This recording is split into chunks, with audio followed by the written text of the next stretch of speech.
आपलं सुमधुर आवाजांनी या ठिकाणी परमेश्वराची आराधना करणार आहे. परमपूज्य ईशादेवी श्री श्रीधरदादा कोटे.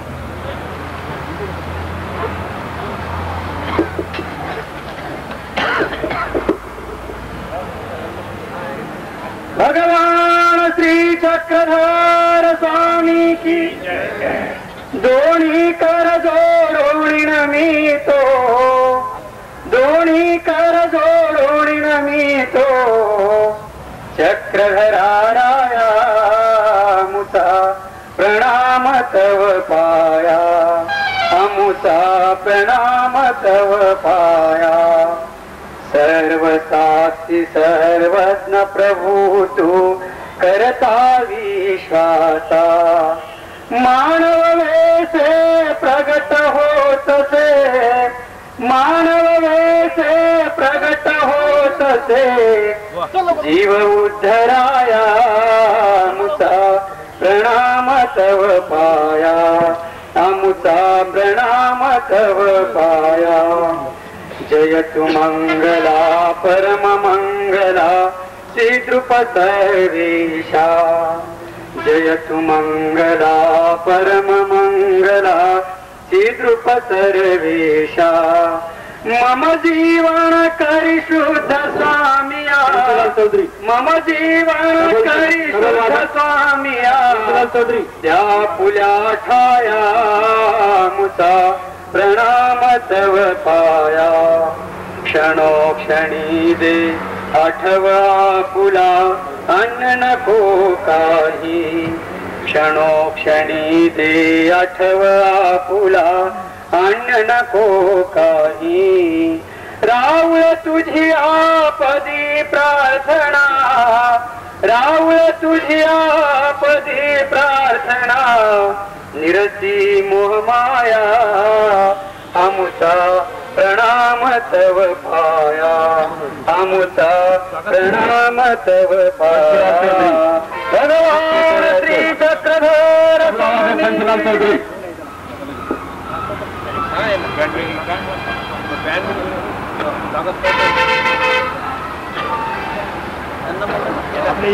परमेश्वराची आराधना झाल्यानंतर विधिवत या कार्यक्रमाला या ज्ञान सत्राला या ठिकाणी सुरुवात होत आहे. या सर्व समारंभाचे अध्यक्ष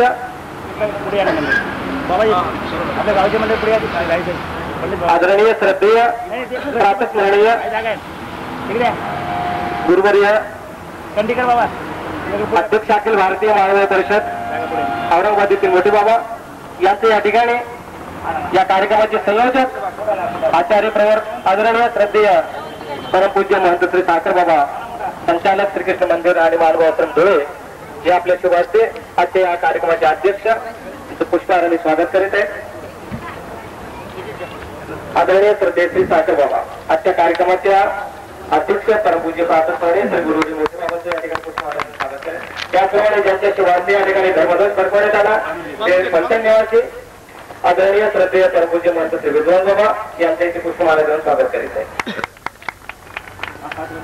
त्याचप्रमाणे वृद्धपुराची आदरणीय परमपूज्य महंत श्री पात्रनाथ बाबा यांचे ते पुष्पमाला देऊन स्वागत करीत आहेत.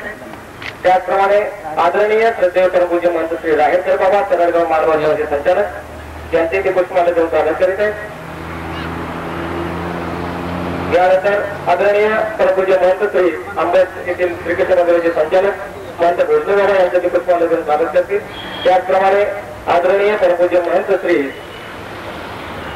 संदीप बाबा बोराळा श्रीकृष्ण मंदिराचे संचालक बोराळा येथील परमपूज्य महंत श्री पंडित बाबा यांचे स्वागत.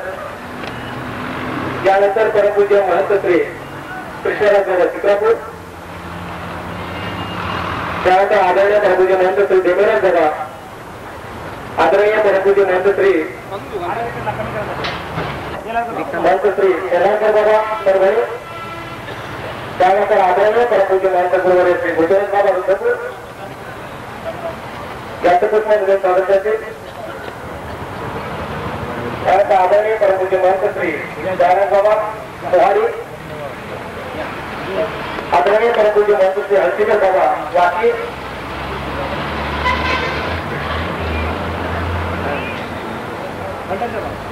आदरणीय परमपूज्य महंत बच्चन बाबा दरबार महाराष्ट्राचे दर्शन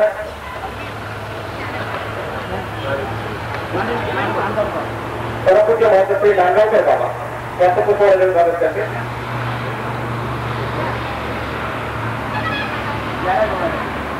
आदरणीय परमपूज्य महंत श्री डांगावकर बाबा आरंभिका आचार्य प्रवर जयपुरी के निवासी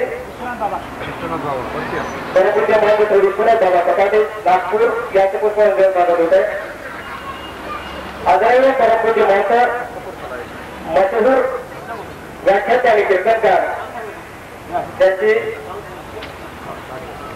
श्रीभक्त भांडारकर आख्यान कॅसेट निघालेली असे आमचे आदरणीय परमपूज्य महंत श्री गोविंदराव बेळकर लातूर आदरणीय आचार्य प्रवर मनोहर शास्त्री दर्यापूरकर जयपूर पूजनीय शास्त्री श्री यशवंती शास्त्री कपूरथला यांचं पुष्पवंदन स्वागत होत आहे.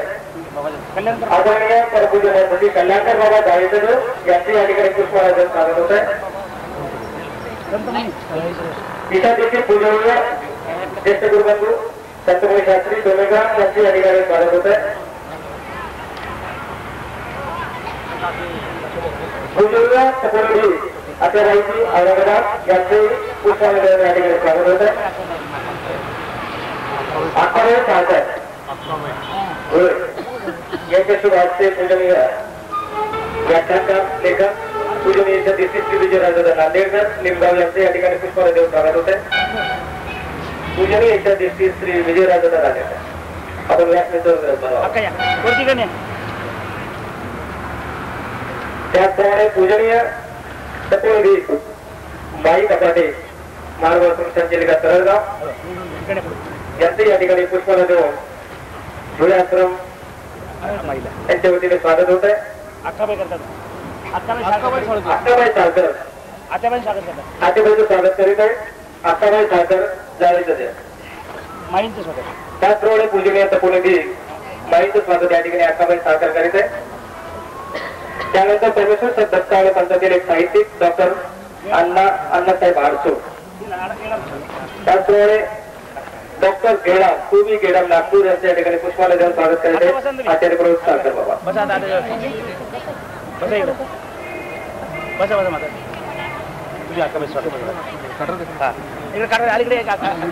त्यानंतर आमच्या औरंगाबाद महानगर समितीचे सचिव सन्माननीय परमेश्वर दत्त श्री ऍडव्होकेट नानासाहेब झिंजुर्डे या ठिकाणी आवर्जून उपस्थित झालेले आपल्या परमपूज्य महंत श्री राजेंद्र बाबा कुलसेकर यांचे या ठिकाणी परमपूज्य आचार्य प्रभू श्री साळकर बाबा पुष्पवंदन स्वागत करते. त्याचप्रमाणे जयत्राज बाबा कपाटे साकेगाव हिंगोलीकर बाबा माळंगी पूजनीय महंत श्री बाळापूरकर बाबा वाघाळे पूजनीय महंत श्री छत्रगाव बाळापूरकर पूजनीय महंत श्री मोरामल बाबा कपाटे पूजनीय महंत श्री केशराज दादा लोणारकर महंतेपाल पूजनीय महंत श्री देवराज बाबा वांडेजकर वृद्धकुल ऋतुराज बाबा लोणारकर महंतेपाल यांचे पुष्पवंदन देऊन स्वागत होत आहे. त्याचप्रमाणे पूजनीय महंत श्री जिंतूरकर बाबा रांजणगाव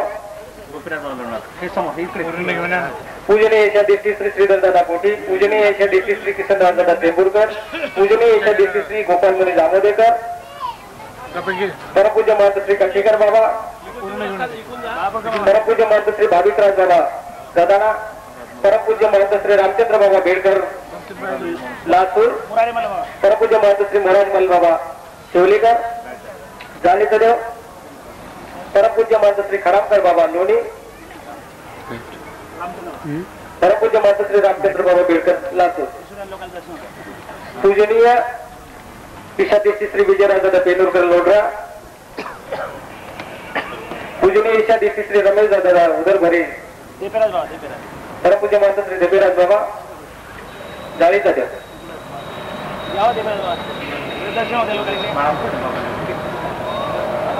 त्याचप्रमाणे अनावधानाने ज्यांच्या नामोल्लेख या ठिकाणी राहिलेला असेल असे पाहतात ते सर्व आदरणीय संत महंतगण ईशादेशी सर्वांचे या ठिकाणी प्रभाकर दादा मराठी जाळीचं यांचे या ठिकाणी पुष्पहार गणपूरचे रंगराव पाटील सुदामराव दादा पंडित त्याच्या मागे यायचे जाळीचं देव यांचे दत्त परमेश्वर श्री सकळे साहेब मनमाड यांचे या ठिकाणी पुष्पाला देऊन स्वागत होत आहे.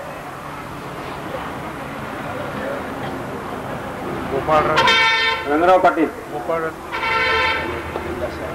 त्याचप्रमाणे परमेश्वर सदत्त श्री गंधात साहेब तहसीलदार या आदरणीय पूजनीय संत मंतांचा नामोल्लेख आढावा धावणे आमच्याकडून राहिलेला असेल अशा सर्व संत मंतांचं त्या ठिकाणी हार्दिक स्वागत. त्यानंतर या ठिकाणी स्वागत की धुळे आश्रमातील धर्मकुमारी या ठिकाणी उपस्थित आहेत. त्यांच्या सुमधुर आवाजामध्ये या ठिकाणी स्वागत गीत सादर होत आहे. बन्सीलाल चौधरी ज्या ठिकाणी असेल त्याने लवकरात लवकर इकडे यायचंय. बन्सीलाल चौधरी तबलावादक या ठिकाणी असेल त्याने लवकरात लवकर या ठिकाणी स्वागत गीतासाठी उपस्थित राहायचंय. महंत श्री जिंतूरकर बाबा शास्त्री या ठिकाणी आलेले आहेत. त्यांचं स्वागत या.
सर्वांचं पुष्पमाला आणि वाघपुष्पाने या ठिकाणी स्वागत झालेलं आहे. आणि या ज्ञान सत्रास सुरुवात करण्यापूर्वी या ज्ञानसत्राचं उद्घाटन दीप प्रज्वलन करून या ठिकाणी संपन्न होणार आहे. आज ज्या श्रीमती संन्यास दीक्षित या ठिकाणी ग्रहण करणार आहेत, घेणार आहेत त्या लक्ष्मीबाई गणपत पाटील एरंडोल यांनी या ठिकाणी उपस्थित व्हायचं आहे. सर्व आदरणीय संत मालकांना दंडोत करून त्यांनी या ठिकाणी विराजमान व्हायचे.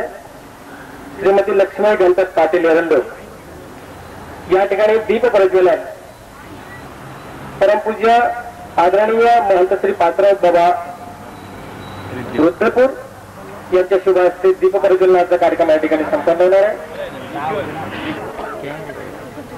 सत्कार करण्यासाठी ज्या पूजनीय व्यक्तींनी आपलं पूर्ण उभं आयुष्य खर्च केलेलं आहे, ही संक्रमणाची परिक्रमा अव्याहतपणे चालू राहणार आहे. त्याकरता अशा कार्यक्रमाची जरूरत असते. त्या कार्यक्रमाच्या माध्यमातून जे अधिकारी जीव असतील ते या परमार्गाकडे ईश्वर भक्तीकडे आकृष्ट होतात आणि आपलं जीवन सार्थक करतात. त्या कार्यक्रमाच्या माध्यमातून या कार्यक्रमाचं सार्थक आणि फलनिष्पत्ती हीच असते. त्याकरता या कार्यक्रमाचं आयोजन केलं जात असतं. आजचा हा कार्यक्रम त्या दृष्टीवर या यज्ञातील हा एक यज्ञकुंडच आहे, एक समीर आहे. या समीरमध्ये आज या ठिकाणी 7 जीव परमेश्वराच्या चरणी लीन होत आहेत. आजच्या कार्यक्रमातून रिक्षण उद्घाटन परमपूज्य आदरणीय महंत श्री पात्राव बाबा यांच्या शुभ हस्ते दीप प्रज्वलन करून होत आहे. यानंतर या कार्यक्रमात सुरुवात होणार आहे. कृष्ण महाराज की जय. परमपूज्य पूजन दिवशी श्री उद्धव यांच्या पंजाबी बल्लारपूर जिल्हा चंद्रपूर यांच्या या ठिकाणी पुष्पांजली स्वागत होत आहे. व परमेश्वर संत श्री पवार तळेगाव यांचे या ठिकाणी पुष्पांजली स्वागत करण्यात येत आहे. पूजनीय शिक्षा देशी श्री जयप्रदादा कर्मारकर यांचेही पुष्पांजली स्वागत करण्यात येणार आहे. या कार्यक्रमाचं आयोजन आणि भूमिका या मागचं आपलं मनोगत प्रास्ताविक आहेत. या ठिकाणी या कार्यक्रमाचे संयोजक आचार्य प्रवर आदरणीय श्रद्धेय श्री साखर बाबा या समाजाचे संचालक आपलं मनोगत प्रास्ताविकाच्या माध्यमातून या ठिकाणी आपल्या समोर सादर करतील. मी त्यांना विनंती करतो की त्यांनी आपलं प्रास्ताविक या ठिकाणी सादर करावं.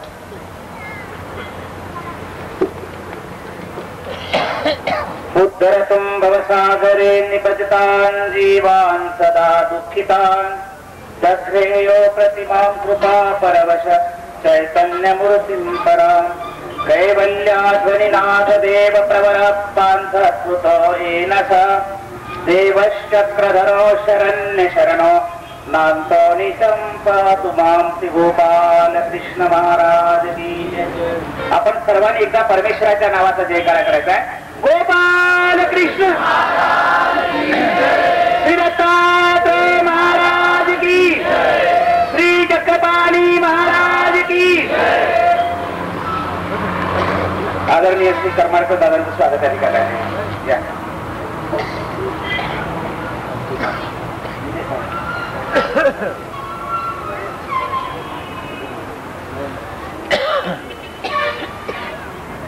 अच्छा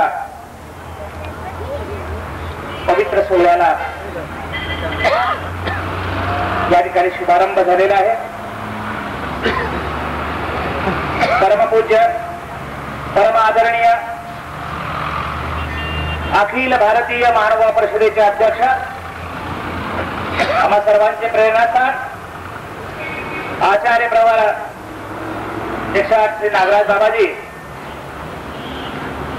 यांच्या अध्यक्षतेखाली या ठिकाणी हा संन्यास दीक्षाविधी सोहळा संपन्न होत आहे. शिरपूरला आमचा 13 वर्षाचं वास्तव्य झालं आणि त्यानंतर जिल्ह्याच्या गावाला येण्याचा योग लाभला. 86-87 ला ही जागा अनेक आपल्या धुळेकरांच्या प्रयत्नाला प्राप्त झाली आणि या ठिकाणी आश्रमची मुहूर्तमेढ आचार्य प्रवश्री नागराज बाबाजी यांच्या शुभ हस्तेच ओडिशीला समारंभाने झाले होते. आणि मंदिराच्या बांधकामाबरोबर आश्रमच्या बांधकामाबरोबर आश्रमात वाढणारे विद्यार्थी काळाबरोबर मोठे लागले आणि या ठिकाणी आज दीक्षार्थी जे आहेत मनोज इंद्रभान जाजू हा पुलतांबाचा मुलगा आहे. तो लहानपणापासूनच आश्रमात होता. आहे बालूरामभाऊ देशमुख हा औरंगाबाद जिल्ह्यातील चिखलदऱ्याचा आहे. या ठिकाणी भारती श्रीराम बावनकर ही भंडारा जिल्ह्यातील भेंडाळा येथील कुमारिका आहे. रेखा बापूजी नरोडे ही पाचोरीची औरंगाबाद जिल्ह्यातली मुलगी या ठिकाणी लहानपणापासून आहे. कामिनी पूनमचंद गेडाम नागपूर येथील सदत्त पूनमचंदी गेडाम यांची ती मुलगी आहे. आणि या ठिकाणी शीतल कुमारी शीतल यंकर ही सुद्धा नागपूरची विद्यार्थी आहे. यांचा दीक्षाविधीचा सोहळा आमचा प्रयत्न असा होता की 99 सालापर्यंत मी मंदिराचं काम पूर्ण करेल आणि त्या समारंभामध्ये हा सोहळा घेईल असा मनोदय होता. आणि त्यामुळे ते 2 कार्यक्रम झाले. नागपूरच्या कार्यक्रमामध्ये दीक्षा झाली असा विचार पक्का झाला, पण नाही मंदिराच्या कार्यक्रमात उद्घाटनाचे देऊ अशा प्रकारचा विचार मनात आला. पण योग असा ईश्वराच्या इच्छेपुढे कुठे आपल्याला चालता येत नाही. आणि अचानक मंदिर जीर्णोद्धाराची ही प्रेरणा प्राप्त झाली आणि स्थान जीर्णोद्धार व्हावा, हे काम होत राहील. आपल्याकडनं झालं नाही तर पुढची पिढी करू शकेल, त्यांना देखील काही काम राहिलं पाहिजे. आणि म्हणून मनात विचार आला की स्थान जे उघडे असतील त्या स्थानाचा जीर्णोद्धार करा. आदरणीय आचार्य श्री नागराज बाबा यांच्याच प्रेरणेने भंडारा येथील आम्ही स्थानाचं जीर्णोद्धाराचं काम हाती घेतलं. भंडाऱ्याचा 1-2 त्या ठिकाणची स्थान जीर्णोद्धाराचं काम झालं. पुढे ढाकरामकडे आदरणीय श्री महंत मचाले बाबा यांचा सहयोग लाभला आणि त्यांना या कामात अतिशय रस आणि आवड निर्माण झाली. ते म्हटले बुवाजी आपण हे काम केलं पाहिजे. त्यांचा सहभाग त्या ठिकाणी लाभला. नागपूर परिसरातील सर्व जनतेने फार मोठ्या प्रमाणात त्या कामात सहभाग घेतला. अल्पावधीमध्ये 150 दिवसामध्ये ते मंदिर निर्माण झालं. नंतर या ठिकाणी अरण्यग्रामचं काम सुरू झालं. अरण्यग्रामचं काम होत आलं. त्यानंतर मिरज गावचं काम सुरू झालं. आणि अशा बोलता बोलता 4 वर्षाचा कालावधी हा बाहेरच्या कामात गेला. आणि त्यामुळे मला मंदिराचं काम दिलेल्या शब्दाप्रमाणे करता आलं नाही. तरी माझा प्रयत्न आहे की 2000 येणारं साल या सालामध्ये वरचं उद्घाटन करण्याचा मी प्रयत्न आपल्या सर्वांच्या प्रयत्नाने करेल अशी मी आपल्याला खात्री देतो. शेवटी परमेश्वराची इच्छा. आणि म्हणून तो लांबलेला दीक्षाविधी सोहळा आदरणीय श्री मचाले बाबा आम्ही बसलो. कारण ते देवाच्या काळात आपण चरित्र वाचतो, प्रसंग वाचतो. तिथीवार संज्ञा सांगणारी माणसं स्वामींच्या काळात होती. असा तिथीवार संज्ञाचा ज्यांचा अभ्यास आहे भविष्यशास्त्राचा, ज्योतिषशास्त्राचा, असे आदरणीय मचाले बाबा म्हटले किंवा आता 99 सालात दीक्षा करायची आपल्याला. दीक्षा जर करायचं असेल पुढचं साल नको बा. म्हटलं ठीक आहे बा. आणि म्हणून आदरणीय श्री बाबांना आम्ही भेटलो. बाबांना विचारलं. बाबांनी 10 तारीख या ठिकाणी निवडली. परंतु मधीच द्वारकेचा कार्यक्रम हा नियोजित मागे पुढे थोडा झाल्यामुळे आदरणीय श्री पूज्य बाबांना फार परिश्रम करावा लागला. रात्रंदिवस सारखा प्रवास करून आदरणीय श्री बाबा या ठिकाणी पोहोचले. आपल्या सर्व भक्तावर अर्थात माझ्याकडे बाबांचं जे प्रेम आहे, तर माणसंही प्रेमाने येतात.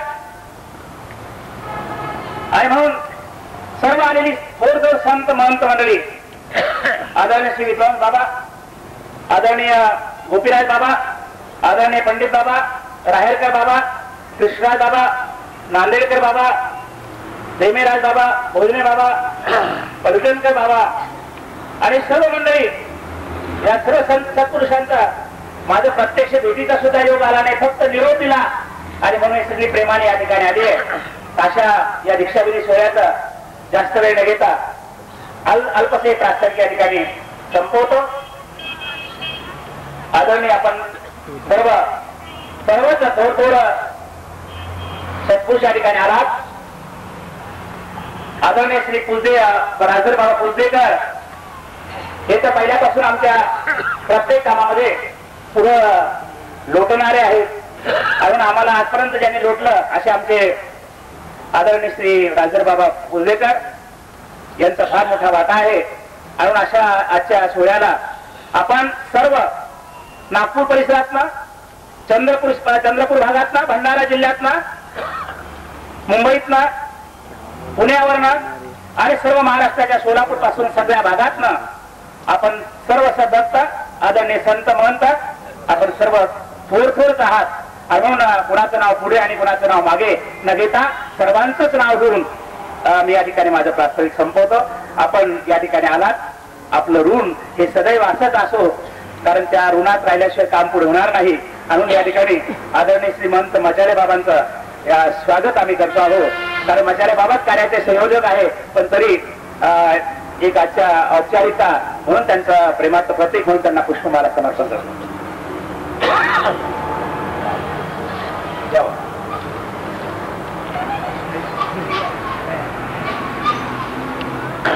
इकडे बघा, इकडे हात गोपाल कृष्ण महाराज की जय.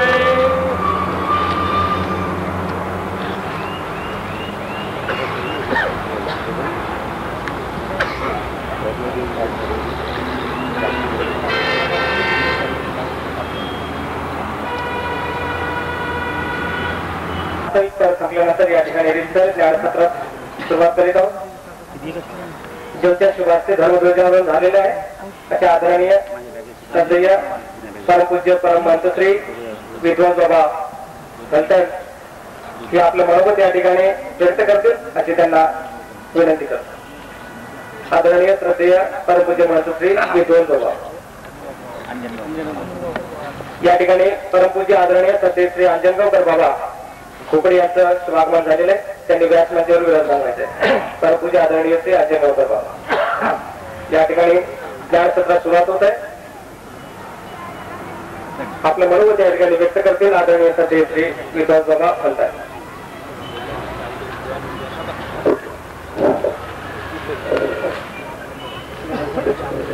गोपाल कृष्ण महाराज की जय. कन्या दीक्षा विधी निमित्त आजच्या या ज्ञान सत्र सभेचे आदरणीय अध्यक्ष श्री नागराज बाबाजी, तसेच या ठिकाणी उपस्थित असलेले आदरणीय महंत श्री राहेरकर बाबा, आदरणीय महंत श्री गुजराज बाबा, ज्यांच्या हस्ते दीप प्रज्वलन झालं, ते आदरणीय महंत श्री पात्राव बाबा, तसेच या ठिकाणी सर्व उपस्थित असलेले आदरणीय श्रद्धेय संत महंत तपस्विनी भक्त बंधू आणि भगिनींनो, आदरणीय महंत साळकर बाबांनी आज या ठिकाणी कार्यक्रम आयोजित केलेला आहे. त्या निमित्ताने आपण सर्वजण त्यांच्या संबंधी असलेल्या आदरामुळे, प्रेमामुळे एकत्र झालेलो आहोत. आणि साळकर बाबांनी आपल्या प्रस्तावनेमध्ये सांगितलं की गेली 4 वर्ष ते आपला आश्रम सोडून महानवा पंथाच्या पवित्र अशा तीर्थस्थानाचा जीर्णोद्धार करत आहे. डाकळा बोगराव तर दुसरं टोक आरंगाव,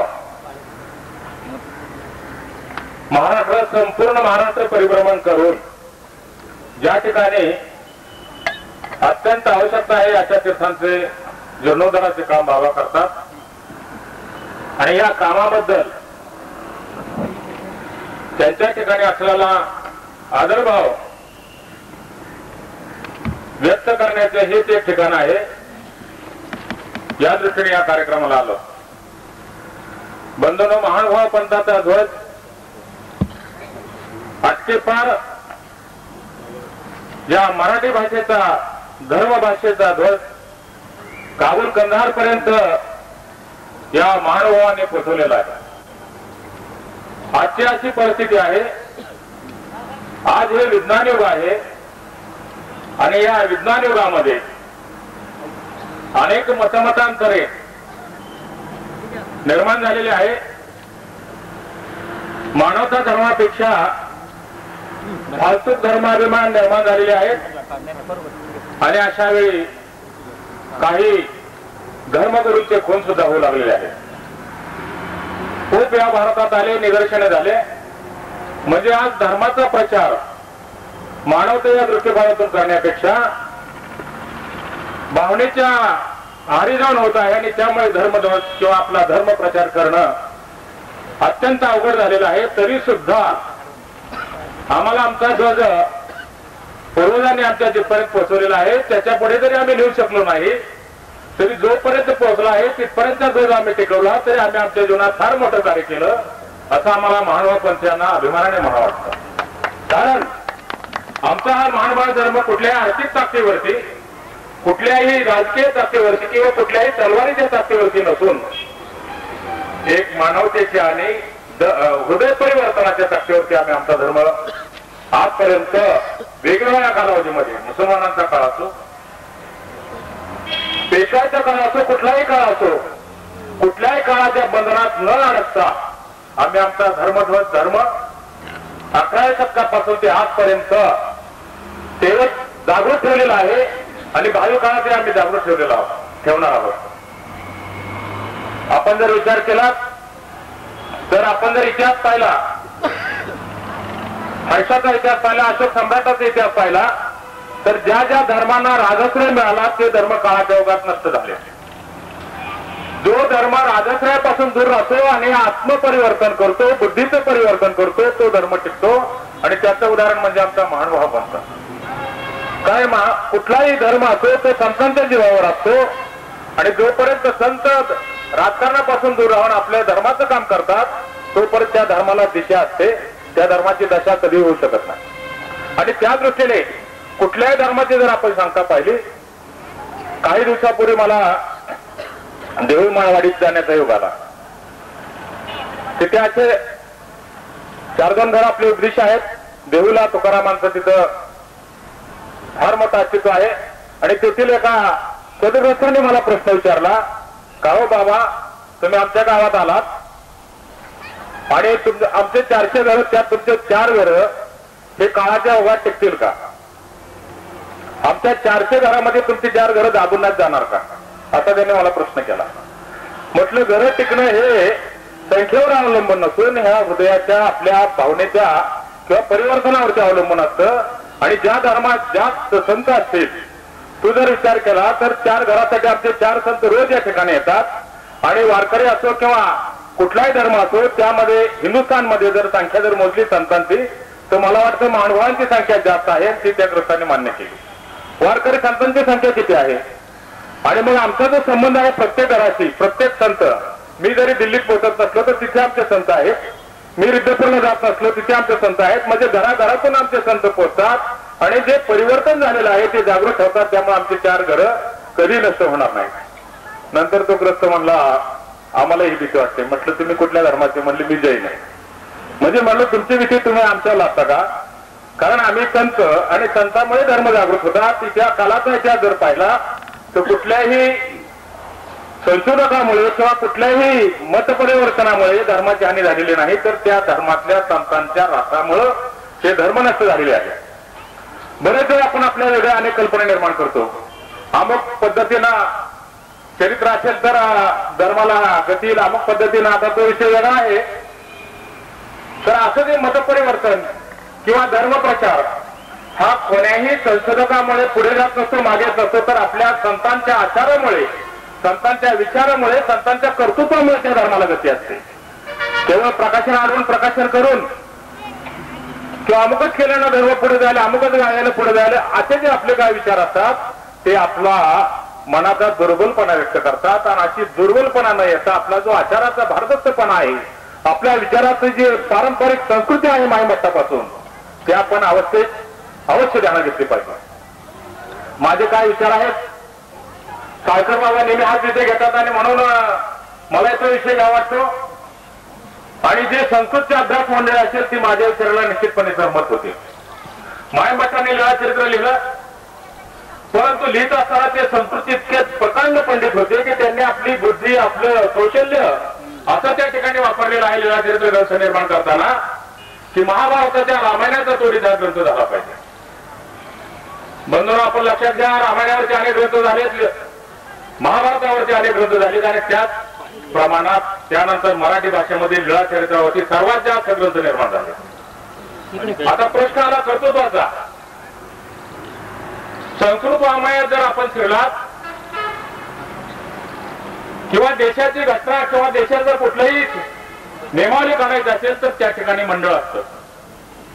महाभारत हे अनेकृत आहे, अनेक कवींनी केलेलं आहे. संस्कृतची ती धाटणे आहेत पाठभेद, इथे कुठं धाडीत गेला असं मला तरी वाटत नाही. केवळ माईमठांनी किंवा माईमठाच्या नंतरच्या शोधकारांनी आपल्या ग्रंथाला सर्वांची मान्यता आहे, अनेक विधत्व, अनेक विद्वानांचं त्याला योगदान लावलेलं आहे आणि म्हणून तिथं वाचनाभेद आणि पाठभेद टाकलेला आहे. चरित्र कुठंतरी गेलतं आणि म्हणून ते पुन्हा निर्माण केलं, ही कल्पना मला पटत नाही. आणि संस्कृत वाल्यापुढे माझे असे म्हणणे आहे की आपण संस्कृत मध्ये अभ्यास केला, तिथं ऋचा, गार्गे ऋचा, मैत्री ऋचा, अमुक भेद, तमुक भेद ही जी आहे ही त्या ग्रंथाला किंवा त्या घटनेला किंवा आपण जे करत आहोत ते अतिशय सुंदर उतरावं म्हणून त्याला अनेकांची मान्यता असावी लागते. देशाची घटना केली बाबासाहेब आंबेडकरांनी एकट्याने केली ना, तिथं अनेक मंडळ असतात. कुठलाही गव्हर्नमेंटचा विषय असला तिथे मंडळ नेमलं जातं आणि जिथं मंडळ नेमलं जातं तो ग्रंथ किंवा ती घटना ती सर्वांना सर्वांच्या विचाराने बंधनकारक असते. आणि अशा दृष्टीने महाभारत हे अनेक कविकृत असल्यामुळं हे लीळाचरित्र सुद्धा अनेकांच्या विद्वानांचे त्याच्यावर हात पडले, ते एकट्यानेच लिहिलं नाही किंवा माईमठ्ठाने जरी लिहिलं असलं तरी त्याला अधिक प्रौढता प्राप्त व्हावी म्हणून पुढील विद्वानांनी त्या ठिकाणी जाणून बुजून पाठभेद टाकलेले आहेत असं माझं मत आहे. ते संसदवाल्यांना मान्य होईल, इतरांना मान्य होणार नाही. आणि म्हणून काल परवा एक पुस्तक वाचण्यात आलं, विचार नवनीत. विचार नवनीत जर आपण सर्वांनी वाचलं तर त्यातल्या लीळा त्या ठिकाणी त्याने दिलेले दाखले माईमठ सांगतात. जे वृक्ष तोडला ते स्वामी सांगतात, हे वृक्ष तोडला तर त्याला फुटवे निघू शकतात आणि ईश्वर पुन्हा शरीर धारण करू शकत नाही अगोदर आपण कल्पना करतो. एक जड वृक्ष तुम्ही तोडा, काय घडतंय तो पुन्हा फांद्या पडतात त्याला. आणि ईश्वराला काय अशक्य आहे हो. आणि यापेक्षा आपण आपलं तत्वज्ञान विसरून, आपण आपले सिद्धांत विसरून भगवान सांगितले सांगितलं आहे नमाम कर्माने लिंपंती. अहो कर्म ईश्वराला नाही तर तिथे असं आणि असं तसं करण्याचा काही प्रश्न निर्माण होत नाही. ईश्वराला जन्म नाही, मृत्यू नाही. नमाम कर्माने लिंपंती नमे कर्म फलेस्वा. म्हणजे आपण आपले तत्वज्ञान, आपण आपले सिद्धांत बाजूला ठेवून कुठेतरी काहीतरी आपण आपल्या अल्पबुद्धीनं करण्याचा जर प्रयत्न केला तर त्यामुळं आपली हानी तर होते, परंतु त्याबरोबर या धर्माची फार मोठी हानी होणार आहे. म्हणून सविस्तर विचारांची, सविस्तर आधाराची सामुदायिक सद्भावनेची गरज आहे. आणि त्या दृष्टीने आपला हा जो ध्वज आहे तो आपण प्रत्येकाने आपल्या जीवनात आपले वस्त्रभेद, कपडेभेद, विचारभेद बाजूला करून आपण सर्व श्री चक्रधर स्वामींचे पाहिजे आहोत. आणि स्वामींनी सांगितलं एकी कोटीचे बैल भांडते झुंजते पर कुशीत कुस लावून बैठते, की पशुसारखे प्राणी सुद्धा प्रसंगी भांडत असताना ते एकत्र येतात. तर आपण माणसं आहोत, त्या ईश्वराची आज्ञा आपण पाळायची आहे. म्हणून आपण आपले मतभेद न विसरता आपला जो हा धर्मध्वज आहे, या धर्मध्वजात किंवा या धर्मात माझं काहीतरी योगदान लाभलं पाहिजे अशा विचाराने प्रत्येकाने आपलं वर्तन ठेवलं तर या कार्यक्रमाचा निश्चितच फलित निर्माण होईल. साळकर बाबांनी या ठिकाणी बोलवलं, ध्वजारोहण करण्याची संधी दिली, याबद्दल त्यांच्या बरोबर माझे मी दोन शब्द संपवतो. गोपाल कृष्ण महाराज.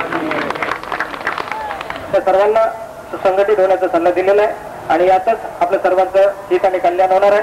त्या पंथाचा आणि प्रसाराचा, स्वामीच्या तत्वज्ञानाचा प्रसार होणार आहे असं त्यांनी आपल्या या व्याख्यानातून आपले सर्व विषद केलेले आहे. यानंतर आपल्या समोर एक प्रभावाचे व्यक्तिमत्व परमपूज्य महंत श्री गोविंदराज बेडकर लातूर हे आपली मनोगत या ठिकाणी व्यक्त करते. परमपूज्य महंत श्री गोविंदराज बाबा बेडकर.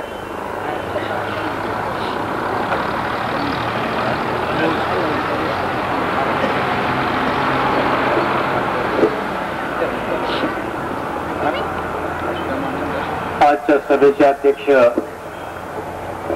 परमपूज्य परम आदरणीय आचार्य श्री औरंगाबादचे बाबा,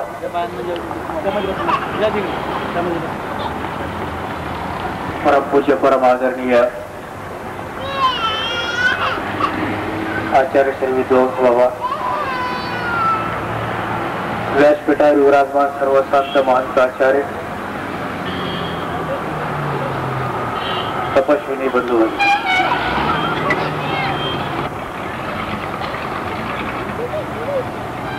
एक महत्वाची सूचना केलेली आहे.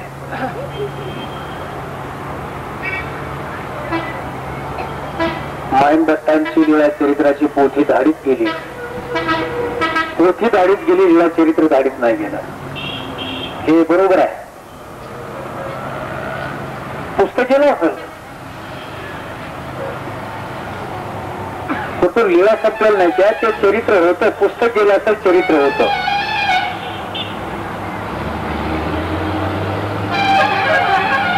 दहा वर्षापूर्वी लिहिलेल्या पुस्तकावर आज हजारो प्रकारच्या प्रतिक्रिया उमटू शकतात.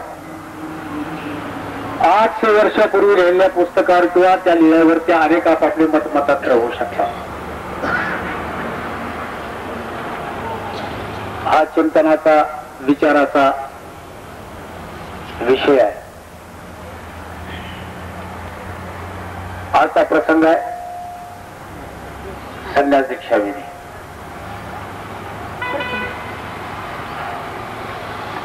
विद्वांस बाबा म्हणाले की आमच्या संप्रदायाची संतांची संख्या इतर संप्रदायामध्ये सर्वापेक्षा जास्त आहे. एवढी जादा आहे की आमचे उपदेशी कमी, संन्यासी जादा आहे. गिनीज बुकामध्ये नोंद करण्यासारखी गोष्ट आहे. आणि त्याच्याही पेक्षा एक महत्वाची बाब म्हणजे संन्यासी असतील, माझा अंदाज आहे कमीत कमी 5000. पण पंथाची फार मौलिक अशी महत्वाची बाब जगाने नोंद करावी अशी या पंथाला 650 ग्रंथ आहेत.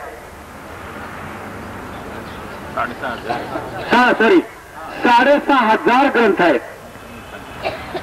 संन्याशापेक्षा ग्रंथाची संख्या या संप्रदायामध्ये जास्त. आणि मला वाटतं भारताच्या पाठीवर हाच एक संप्रदाय असा आहे की ज्याच्यामध्ये 6500 ग्रंथ आहेत. मला वाटतं एका ग्रंथावर एक संन्याशी आणखीही नाहीये. आपण जर एक डिवाइड केलं याला संप्रदाय, संन्यास धर्म या संप्रदायामध्ये अति महत्वाचा मानला जातो. ज्यावेळेला तो उपदेशी होतो आणि नंतर त्याला आम्ही वासनिक म्हणतो, आणि वासनिकाची परिणिती अनुसरणामध्ये आहे. वासनिकाची परिणिती तर जीवनाची परिणिती फलश्रुती अनुसरणामध्ये आहे. अनुसरण हे प्रत्येक पंथीय वासनिकाला घडलंच पाहिजे. अनेक संप्रदायांनी नटलेला हा देश, प्रत्येक धर्म संप्रदायामध्ये संन्यास हा धर्म आहे. मानवामध्येच असं नाही आहे, सर्व धर्मामध्ये सर्व संप्रदायामध्ये संन्यास आहे. त्या संन्यासामध्ये आणि स्वामींनी सांगितलेल्या संन्यास या दोन्ही संन्यासामध्ये जो आहे फरक, अंतर, डिफरन्स कुठं आहे? गीतेनं सांगितलं काम्यानाम कर्मनाम न्यासम संन्यासम कवियुदू. व काम्य कर्माचा त्याग याला संन्यास म्हणावं. ठीक आहे, काम्य कर्माचा त्याग केला, काम्य कर्माचा त्याग केला, तुम्ही निष्काम कर्मी झाले, ही गोपालकृष्णांची परिभाषा. प्रभू श्री चक्रधारींनी सांगितलं की बाबा काम्य कर्माचा त्याग केला, ठीक आहे, तर तो पुढं काय? पाठी कोरी केली. तुमची पाठी जी आहे ती घाण झाली होती, तिला स्वच्छ धुवून ठेवलं, बस एवढंच का? त्याच्यावर पुन्हा काहीतरी करावं लागेल ना. स्वामी म्हणतात नाही, येथ अनुसरी जे येथून म्हणतील ते की जे ते अनुसरण.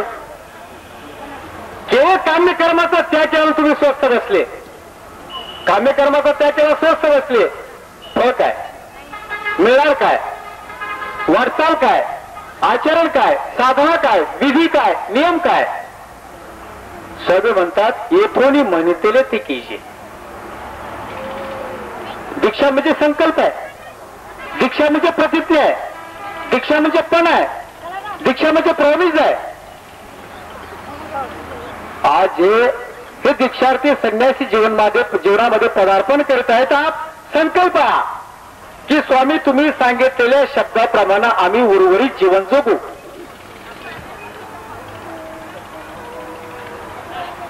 तर स्वामींनी सांगितल्याप्रमाणे उर्वरित जीवन जगायचं म्हणजे नेमकं काय करायचं. तर सर्वांना तेच पाहिजे, शांती पाहिजे, परमशांती पाहिजे, सुख पाहिजे, आनंद पाहिजे, या 184 योनीतून मुक्ती पाहिजे, पुन्हा संसारामध्ये यायचं नाही. म्हणजे एकंदरीत जीवनाला दुःख नको आहे, जीवाला दुःख नको आहे, दुःखापासून मुक्त व्हायचं. तर प्रत्येक जीवाला दुःख नको आहे. मग तो हिंदू असो, मुसलमान असो, वारकरी असो, मांडव असो, आर्य समाजी असो, शैव असो, वैष्णव असो, कुणी असो, प्रत्येक प्राण्याला जे आहे दुःख नको आहे, सुख पाहिजे. मग प्रत्येक संप्रदायाने सांगितलं की बाबा या प्रमाणात तुम्ही या, तुम्हाला सुख भेटेल. कोणी सांगितलं सुख मिळेल, कोणी सांगितलं मुक्ती मिळेल, कोणी सांगितलं मोक्ष मिळेल, कोणी सांगितलं निर्वाण भेटेल. आणि त्या सुखासाठी गौतम बुद्ध घराच्या बाहेर पडले. जे त्यांच्याजवळ होतं त्यांना वाटलं याच्यामध्ये सुख नाहीये, म्हणून राज्यभोगाचा त्याग केल्याने निघाले. सुख प्राप्तीसाठी, सुखाच्या शोधासाठी, शांतीच्या शोधासाठी घराच्या बाहेर पडले. वर्धमान महावीर शांतीच्या शोधासाठी बाहेर पडले. प्रभू श्री चक्रधर राज्याला ठोकर मारण्यासाठी महाराष्ट्रामध्ये आले, शांतीच्या शोधासाठी नाही, शांती प्रदान करण्यासाठी आले. त्यांच्या घराच्या बाहेर पडण्यामध्ये आणि स्वामींच्या घराच्या बाहेर पडण्यामध्ये फरक आहे. शांतीच्या शोधामध्ये घराच्या बाहेर पडले आणि शांती देण्यासाठी बाहेर पडले. आणि शांती जर पाहिजे असेल तर जे तुमच्या पैसे आहेत ते दुःख आहे आणि त्या दुःखाचं कारण काय, त्या कारणाचा शोध महानुभाव संप्रदायाच्या तत्वज्ञानामध्ये घेण्याचा प्रयत्न केला जातो. आणि त्या दुःखाच्या कारणाचं